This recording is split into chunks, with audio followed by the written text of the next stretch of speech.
Welcome to Whisky.com, where fine spirits meet. My name is Horst Lüning, this is my son Ben, and today we have the Cragganmore single malt whiskey, 12 years of age, here in our cask.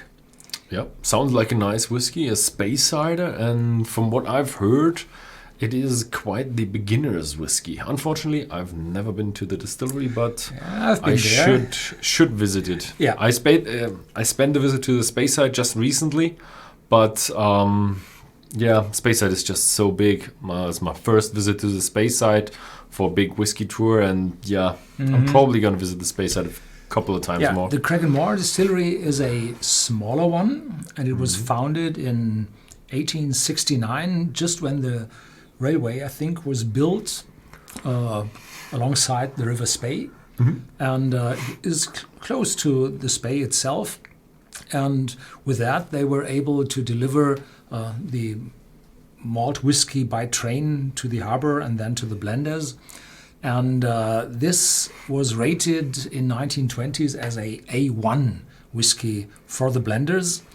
And this distillery is from the Victorian ages, so they do not have these warm tubs where you have these wooden tubs in which the copper coils condense the whiskey vapor, but they have from cast iron. They have boxes, huge tanks from cast iron, screwed cast iron, in which pipes with curvatures are put in for the condensing of the whiskey. So this is quite a intermediate distillery until then, when the industrial condensers came up. Very interesting. So I've been to Dalwhinnie, and it was amazing to see the warm tubs, the very old warm tubs. So I'm really excited about filming that kind of stuff, because it sounds exciting.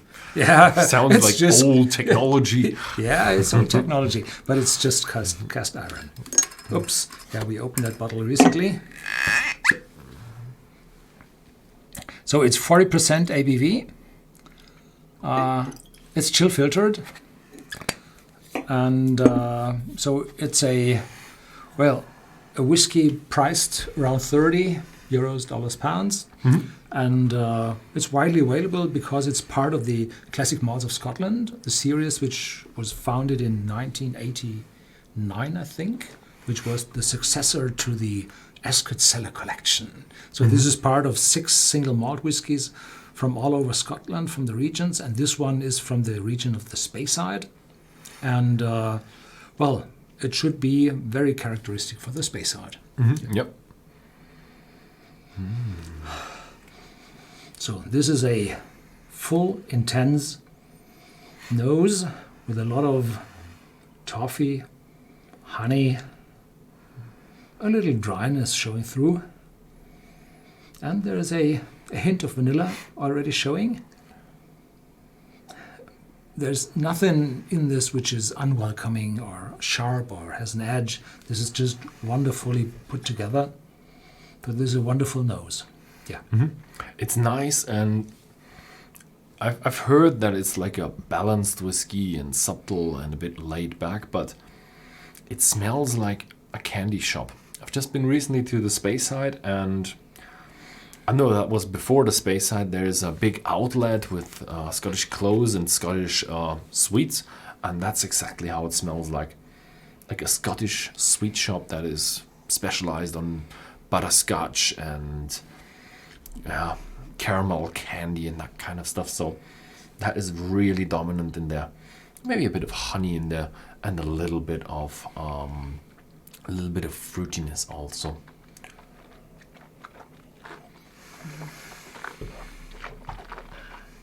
So I sipped before to fill this death of silence, silence of death, and it's a malty, a lightly sweet malty whiskey with this honey note. Definitely a space cider, and in the aftertaste there is a little oakiness in. So I remember this one not to be that oaky in the aftertaste, but it's already more than a decade, I think, when I tasted that last time. No, not that long. 5 years, 8 years. So this is definitely intense, but well balanced. Yeah. Yeah, I'm gonna pick up on that malty. That's one of the reasons why we do have single malt whiskey, because you really enjoy that slight sweetness from the malt, and you still get that it's barley, so you have that grain from the barley, but it's just much softer as it is a malty touch, and combined with a bit of sweetness, a little bit of dryness going on, and just a smidge of a smoky character, just a little smidge at the very back. It's not a peat smoke character, it's more of a phenolic note, just a whiff of it. Yeah, it says on the backside that it's smoky, but Cragganmore does not use peated malt. So it has to come from the cask, I think. And it's not that intense with the smokiness. It's just a hint, just very little. And you could also ignore that and say, well, this is a little bit of aromatic from the cask. Yeah. And it's just a remembrance of smoke. Maybe it's not a smoky character at all. Yeah. And it's a long aftertaste. Really good. Nice. Yeah. So this is a perfect space cider, and it's no wonder that they call it an A1 for blending, because that's so much to deliver to a blend. It's amazing. I expected a bit less of a character, less intense, but it is well balanced. It's not a whiskey with sharp edges and something that you really have to love in that whiskey. It's just well balanced. 40% ABV, is easy sipping. It's for an entry. Yeah, entry whiskey levels. So it's definitely a beginner one. And it's affordable, so it's close to definitely 30. affordable. And if you have beginners coming to your bar, then you should have a bottle showing a distinct age of 12 years. That's not normal today.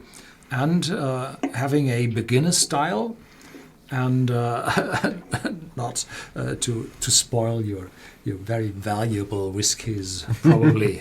Yeah. I think that's it, isn't it? Yeah, that's it. So thank you very much for watching. If you found this video, then please feel free to share it with your friends, and see you next time.